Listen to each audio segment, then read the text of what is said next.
May isang rockstar na sabi ng iba, lalo na nung bata pa ako, kamukha ko daw. May nagsabi na ba sa inyo, may kamukha kang artista? At ang sabi niya, pangarap kong makita ka sa liwanag ng umaga. Hindi mahanap sa lupa ang pag-asa. Nakikiusap na lang, himala, kasalanan bang humingi ako sa langit ng isa? Lahat tayo gusto ng, si Bambu yun, si Bambu. Ngayon di na kami magkamukha. Kamukha ko na si Manny Pacquiao. Sino sa inyong gusto ng himala? Yun ang ating tatalakayin. The title of our discussion is Be the Miracle. Smile at the friend next to you and tell that person, Be the Miracle. Malalaman niyo kung bakit. Mamaya pag-aaralan natin ang simula. Tingnan natin, yes, it's a reflection of the gospel today from Matthew 14:13 to 21. Let's see the next slide. Saan ba galing yung talk na to, brother? Isa sa pinaka-paborito kong komedyante ay si Jim Carrey. At sa kanyang, I think it's in 2003, he has a movie, hard hitter, box office hit. It's called Bruce Almighty. Pinahiram sa kanya ng Diyos ang kapangyarihan. Tapos tuwang-tuwa siya kasi kung si Moses, sa pamamagitan ni Moses, hinati ng Diyos ang Red Sea, si Bruce, hinati niya yung kanyang bowl ng kanyang cereal. Siya nga pala ang galing ng salita ng Diyos. Tanungin niyo ako bakit? Yung first reading speaks about Moses and the people of God in the desert. Nagreklamo sila. Si Lord talaga, no?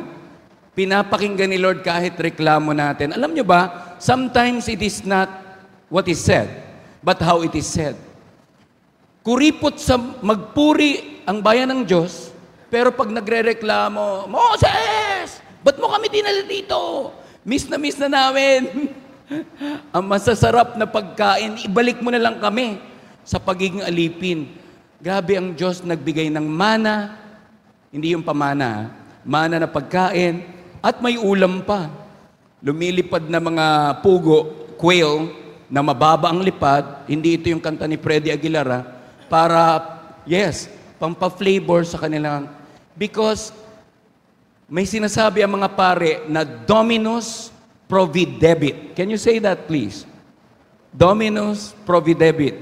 The Lord will provide. Siya nga pala sa lahat ng mga nakatunghay ngayon, sa prayer meeting natin ng mga pare, Happy Priest Day, mga minamahal nating mga pare. Palakpakan ng mga kaparian. Because today is the celebration, the feast of St. John Maria Vianney. So mga kapatid, kailangan nating himala. At si Morgan Freeman ang gumanap na Diyos, si God Almighty. At itong sinabi niya, let's read together. Parting your soup is not a miracle, Bruce. It's a magic trick. A single mom who's working 2 jobs and still finds time to take her child to a soccer practice. That's a miracle. Himala pala na kahit busy ka, magbibigay ka ng panahon sa iyong anak, yan, himala. Sabi mo sa katabi mo, yan ang himala. Okay, isa pa. A teenager who says no to drugs and yes to an education, that's a miracle. Sino sa inyo, happy kayo na natapos na natin ang pag-aaral natin? Raise your hand. Nagulat ako, may pasok na pala bukas. Buti kung estudyante ako, teacher ako. Ang tinitingnan ko palang calendar ng UP Diliman, yung last year pa, August 20. Ako naman, may pasok na pala bukas.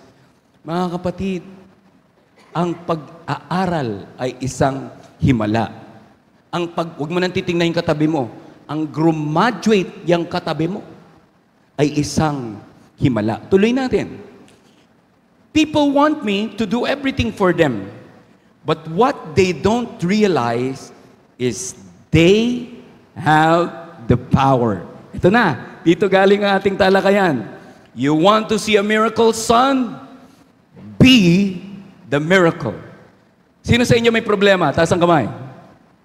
Gusto niyo ba malaman ang solusyon sa problema? Tanungin niyo, sino? Ikaw ang solusyon sa problema. Nais mong magbago ang iyong ama? Ikaw ang solusyon. Brother, hindi. Siya dapat magbago. No. If God will not answer your prayer and change the situation for you, you will be changed by God for the situation. Mahilig tayong magreklamo, pero kailan natin hinugot ang ating lakas na galing sa banal na Espiritu? Okay bang pag-aralan natin to? Okay, siguraduhin natin. Tapikin ang balikat ng katabi, sabihin mo, makinig ka para sa iyo yung talk. Yeah. Let's see the next slide. We divided the discussion into 3. Tatlo lang para talks doesn't have to be long. It has to be strong and profound. Number 1, tingnan natin kung kayang isabuhay. Focus on Jesus and not on the crowd. I highlighted the word crowd because the crowd speaks of many things that distract us from focusing on Jesus. Sobrang powerful ngayon ng AI. ChatGPT, Gemini, DeepSeek, Genora AI. Alam nyo ba yung Genora AI, pag sinulat mo doon ang pangalan mo, pati yung mga ex mo, i-expose niya. Every 3 months, totoo. Lalo na yung paid. Mas paid yung app, mas nagiging powerful. The more technical you input into AI, the more it gives you a technical output. Pag may kilala ko, chemist. Alam niyo ba may 3 klaseng chemist? Tanungin niyo ako sino-sino. Yung sobrang yaman, yung hindi kayamanan, tsaka yung walang pera. Yung unang chemist, ito yung binabayaran ng mga brewery, ng mga soft drinks company, wag lang magsalita. This kind of chemist must not expose the formula for the brew. Bayad sila, chemist. Yun yung super yaman. Yung pangalawa, hindi masyadong mayaman. Tanungin niyo ako, sino? Sila yung nagpo-formulate ng trabahong masking. Kung may M-A-S-K na maskara, may masking, M-U-S-K. Gagawa silang formula para ang mga CR hindi bumantot. At yung ilong mo sabihin, ay, ang bango ng restroom. Actually, it's masking. It's a stronger scent. It's a chemist. Yung pangatlo, yung walang pera, ito matindi. Chemist, Mrs. Umaasa. So, yun yung walang pera. Mga kapatid, ganon. We must focus on Jesus and not on the crowd. Ano ba yung mga crowd? Ayun, speaking about AI. Makinig kayo brothers. They inputted, there is a gathering of Christian leader men. They inputted in the strongest chat GPT, if you were the devil, what will you do to destroy the world? Alam mo nang sabi? Kaya mga lalaki, pray more. Mga babae, suportahan ang mga kaibigan nyo, tatay at mga kapatid na lalaki. Yun ang una niyang gagawin. I-destroy yung confidence ng mga lalaki, self-worth, and distract them from what is important. Pag ang lalaki nahiwalay sa Panginoon, may mga lalaki hindi profound, hindi showy sa kanilang faith, but I tell you, they have strong faith. Pag nawala ang prinsipyo sa isang lalaki, then destruction will come. The word crowd is anything that distracts you. Even your very own intelligence. Pag may speaker dito, tapos sa isip mo, mas matalino ako dyan. Hindi ka makikinig. That's your crowd. Pag may mga kaibigan ka, walang bilib sa'yo, that's a crowd. Anything that distracts you from your focus on Jesus. Kaya walang himala sa buhay kasi may crowd na nagdi-distract sa'yo. Pag-aralan mo nga sino mga kaibigan mo, because they say that when your circle of friends is not empowering you, it's not a circle, it's a cage. Pare, puro trabaho. Wala ka ng panahon, kaya ka nagkakasakit, walang alcohol katawan mo. Kailan naman naging tama yon? Sabi ng iba, katabi ko yung crowd na tinutukoy ni brother. Okay, sige, nagkamali tayo. So, akbayan ng katabi. Sabi mo, mula ngayon, pangako sa Diyos at pangako sa iyo, magiging mabuting crowd na ako sa iyo. Isasama kita sa mga wholesome, isasama kita tungkol kay Lord, tapos ibulong mo sa Kanya, huwag na tayong bumalik sa mga tukso ng buhay. Palakpakan natin si Lord. Let's see the next slide. Nakakatuwa, no? Ayun. Bakit natin tinitle na miracle? Kasi ang Panginoon, He is omniscient. Tayo, we have a myopic point of view. Ito lang nakikita natin, the here and the now. We cannot see the future. Si Jesus, alam niya na gagawa siya ng himala. Gagawa siya ng himala. John Maxwell, the most profound motivational speaker, said, alam niyo bang pastor muna siya bago siya maging motivational speaker? He said, listen to this is very important. Before the Lord creates a miracle, you study the Bible from cover to cover. Before the Lord creates a miracle, there is a requirement. Tanungin niyo ano? Problem. There has to be a problem before there is a potential miracle. Everybody inhale. Exhale. Who among you has a problem? My dear friends, focus in Jesus, not on the crowds, and believe that He will make a way for you. Palakpakan natin ang Panginoon. At ito na. If you study the Old Testament first reading and the book of Psalms responding to the first reading, okay ba, sir? You study the gospel now, alam nyo, I can be wrong, pero sa pag-aaral ko ng New Testament, ang Diyos na gumagawa ng direktang himala sa Old Testament ay hindi gumagawa ng direktang himala sa New Testament. Kailangan may instrument siya. Tanungin niyo ako, sino? Ang mga taong kagaya natin, makasalanan, nasaktan, marupok. Do you know the English of marupok? Vulnerable.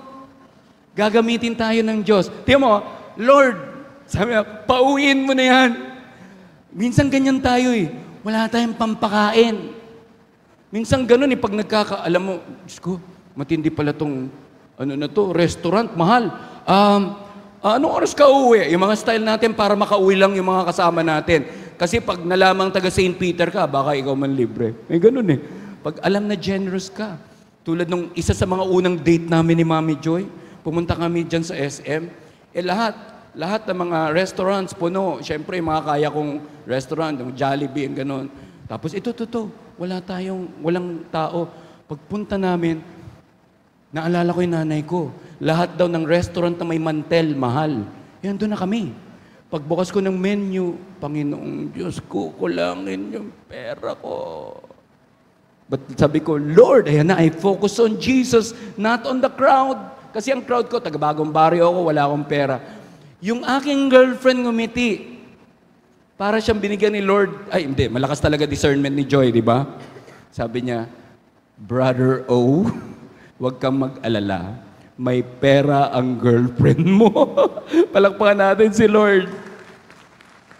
Parang mahina ah. Siguro yung iba wala pang girlfriend. Hindi, my dear friends, dun galing yung Be the Miracle na title. Ang Diyos na sinabi nila, may problema kami, Panginoon, pauwiin mo na, wala tayong... Sa ibang synoptic gospel, sabi nila, even a 200-day wage, kasama na SSS, GSIS, CLSS. Kasama ba yun? Wala tayong pambayad dyan, Lord. Si Lord ngumiti kasi may balak siyang gawin. Himala. Sabi niya, give them some food yourselves. Sabi niya, be the miracle.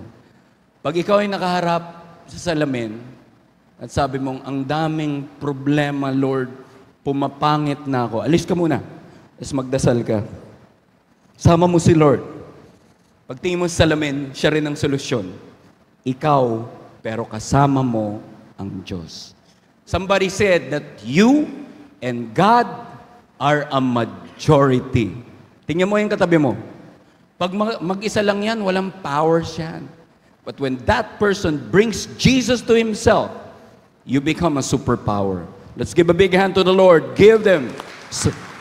Everybody read number 1. Focus on Jesus, not on the crowd. Number 2. Are you learning much? Yeah. Buti naman. Number 2, let's see. Let's see the next slide. Ito pa. Okay, dito na lang. Number 2. Okay na yun. Give your all, no matter how small. Sa Matthew, hindi sinabi sinong may dala ng 5 tinapay at 2 isda. Sa John, sinabi may isang little boy. If you ask me, Brother Obet, kaninong character ka pinaka nakaka-connect sa Bible? Ako to. Yun lang kaya ko eh. 5 tinapay, 2 isda. I'm a little boy. Maliit ako, Lord. Maralita. Pero ito maganda. Willing akong ibigay ang lahat-lahat sa'yo. Give your all, no matter how small. Nagiging expert tayo sa isang bagay. Kaya nagko-comment si Bruce Lee against that. Ask me what? Sabi ni Bruce Lee, do not say anything negative even if you tell it to yourself. Kasi ang ating subconscious hindi nalalaman kung ano yung totoo tsaka yung ano yung sinasabi lang. I preach this to myself. Palagi kong sinasabing, bobo ako sa math. Huwag mo sasabihin yun. O, sila na lang palagi ang awardee. Ako, wala na. I'm just an average guy. At sa mga single na tao, never niyong sabihin to, lumipas na ang kalendaryo ng buhay ko. Dumaan ang trend. Do not say that. The secret is give your all, no matter how small. Have you ever wondered, sa kwento ni David versus Goliath, have you ever wondered why he picked up 5 stones? Asintado naman siya sa isa. Tanungin niyo ako, oo nga. Sabihin niyo, oo nga. Oo nga. Sasagutin ko yan mamaya. Ito muna. Si Goliath, ang laki-laki, 9-footer or at least 8 point something, pero hinahamak niya ang servant ni Lord. Kwenta, kakainin kita, gagawin kitang wasabi, gagawin kitang sushi, kainin kita. Distracted kasi mayabang. Pride goes before disaster. Yung isa, alam niyo ba sa science may tinatawag na centrifugal force? Pag yung amount ng speed, solid na solid, winasiwas niya yung kanyang tirador wasiwas.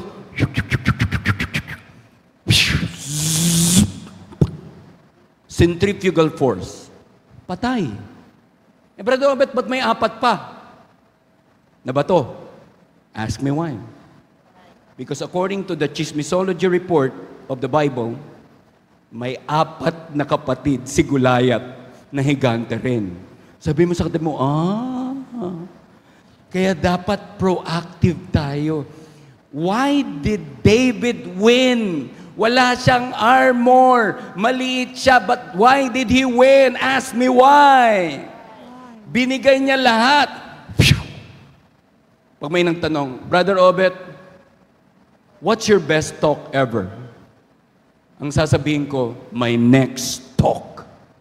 Ang parameter ko sa pagbibigay ng talk ay mamaya kukunin na ako ni Lord. Kaya bibigay ko ang lahat-lahat, wala akong ititira. Because somebody, somewhere might be interested. Some people you see as a preacher, they preach as a preacher. The energy is a preacher. Some people are priests, their energy is a priest. I'm not a preacher. I'm not even a teacher. I'm a fighter. So whenever you see me give a talk, this is fight energy. Nag-workout ako kanina para dito. Because the Saint Peterians deserve the best. Yes? Sabi mo sa katabi mo, you deserve the best. Tapos bulong mo na rin, like me as a friend. Let's see the next slide. Give your all, no matter how small. Alam niyo, ito nakakatawa. Kanino ko ibibring? Sige na nga. Siguro si Jesus nakakita, bring them to me. Lupet, di ba? Yung boses mo, Dayan, bring them to me. Itong nagagandahan mong, bagong choir ba sila? Palakpakan ng bagong choir. Bring them to me. Huwag mo kasing binibigay kung kani-kanino yung kaya mo. Bring them to God. Bring them to the hands of God. Ask me why. In the hands of God, miracles happen. Huwag mong ilalagay sa mundo yung kakayanan mo. My dear friends, on a Monday that I have a schedule at St. Peter, I could have gone to another event internationally. Kasi po ako yung bagong head ng international feast. Pero hindi, this is my commitment. I want to be with you. And I want to give everything to God. Iba ang energy pag yung talk mo ay tungkol kay Lord. Saya. Palakpakan natin ang ating Panginoon. Lagay ang kamay sa puso. Tapos, hayaan mong ang Holy Spirit ang magsaliksik. Mag-research yan sa puso mo. Anong kailangan mo ibigay? Sabi mo, puso. Sabi mo, puso. Puso. Ano pa ba yung hindi mo binibigay? Give your all. No matter how small. Amen. We will be working for 8 hours. May isang hour na tayo. Do we give our all, no matter how small? So yun, let's see more. At ito nangyayari when you give your all. Kukunin ng Diyos, ibe-bless niya, hahatiin niya, at ibibigay. All the Gospels, Matthew, Mark, Luke, John, has the miracle for the 1,000. At ito rin ang kwento ng buhay mo, and it has a Eucharistic outline. Let's see next slide. Ito ang mangyayari sa buhay mo. Kaya ikaw ang miracle. The blessing, the breaking, the bringing. Brother Robert, wait. Pwede bang the blessing na lang tsaka bringing? Wala nang breaking. Alam nyo, mas malupit sa Tagalog. At pinagpira-piraso ng Panginoon. Parang puso mo lang. Sinaktan mo ang puso ko. Diba? Pinagpira-piraso. Why do people get broken? Hindi ko natatanungin dito, sino na dito na broken heart? Huwag na. Lahat tayo, we have our own version of breaking. Why? Ask me why. Because when you experience the greatest breaking, you might be a bigger blessing. Walang lugar sa Diyos at sa kaharian ng Diyos ang kakayanan na punong-puno ng kayabangan. Yung halimbawa mo yung, I'm a self-made man. Ayaw ni Lord yun. Kaya nagdadaan ka sa breaking. Sulyapan yung katabi. Sulyap lang. Sabi kasi ni Aristotle, be kind to everyone. Because for all you know, they are fighting a hard battle. May pinagdadaanan ng marami. Maganda lang tingnan, carry lang, kaya kailangan ang breaking. Hindi ka maipapamigay hanggat hindi ka basag. Unless you're broken, you cannot be given. I want you to focus on that. Saan ka ngayon sa buhay? Di ba pag bago-bago ka, Lord, daming blessing, Lord. Nakapasok ako sa St. Peter, Lord. Salamat po. Tapos palang pagsasayawin ka, Lord, ano ba itong napasok mo, Lord? Yan na yung the breaking. Confidence, go sa question natin. Confidence is coming, from your confidence in God. Ang confidence na ikaw lang versus yung confidence mo that God will make a way, that's the more potent confidence. Lagyan kamay sa puso. At sabihin natin to, hindi ko naman talaga kaya. Pero pagkasama si Lord, kaya ko to. Tapos sabihin mo sa katabi mo, kaya mo to. Okay, last point. Next, please. Continue the miracle now and forevermore. Ituloy ang himala. Sabi ng Matthew 14:20, they all ate and were satisfied. Nabusog naman sila. They pick up the leftover 12 wicker basket full. Tingnan natin yung next slide. Buti kasi may cross-referencing. Sa John 6 verse 12, hinighlight bakit pinaipon yung natira. Mula sa isang basket, nakapuno sila at sabi ni Lord, I don't wanna close my eyes. Don't wanna fall asleep 'cause I miss you, babe. And I don't wanna miss a thing. Ang Diyos, ayaw niyang may nasasayang. Nung napakain na lahat, may natira. Sabi ni Lord, ipunin niyo. Let's see the next slide. Ilan na natira? They filled 12 wicker basket. Next slide, please. Ayan.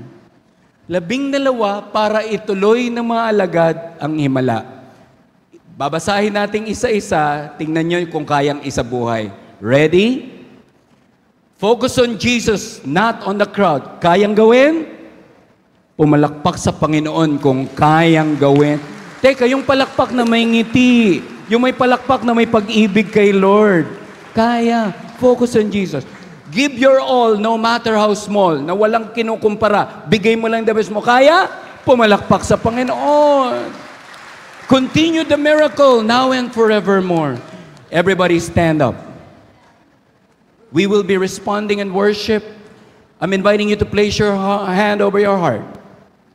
I want you to close your eyes and I want you to imagine that you are one of the 12. Nagsisimula sa takot, confusion. Kulang ako, Lord, hindi ko kayang ibigay. But I want you to know that every prayer meeting, God is giving you the basket of miracles. It's called love. It's called faith. It's called hope. It's called skills. It's called work. It's called hard work. You've got it all. Don't compare. Because today, a miracle will happen. Every prayer meeting, my dear friends, meron tayong hindi nakikita. You come here with a problematic, broken version of yourself. But every prayer meeting, something is waiting. It's the best version of yourself. Let's worship and respond to God. Let's sing this song.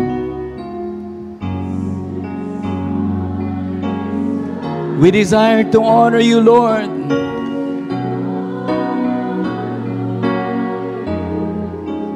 Lord, with all our heart. Lord, with all my heart, I worship you. Yes, Lord, you deserve our praise. You deserve our worship. All I have within me, I give you praise. I give you praise. All that I adore. All that I adore is in you. Can we pause for a while? Can we pause for a while? We will be giving ourselves to God, and the best way to do it, it's with a tangible gesture of giving. I'm inviting you to get your love offering envelopes. I want you to raise it to God and say this with me. Jesus, say it. Jesus, Jesus, as I offer my entire life to you, as I offer my entire may life this to you, gift may this gift be a symbol of my worship. be a symbol of my Bless worship. me more, Bless me more, so I can give more. so that I can more. give In more. Jesus' name. In Jesus' name. Let's give to God. Hallelujah.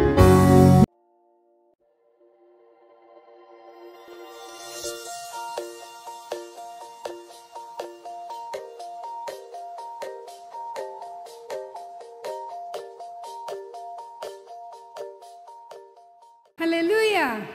Maraming salamat po sa pakikisa sa pagpapalaganap ng salita ng Diyos. Like to follow the St. Peter Community Facebook page and subscribe to the St. Peter Community YouTube channel. Don't forget to hit the bell to be notified. Thank you and God bless.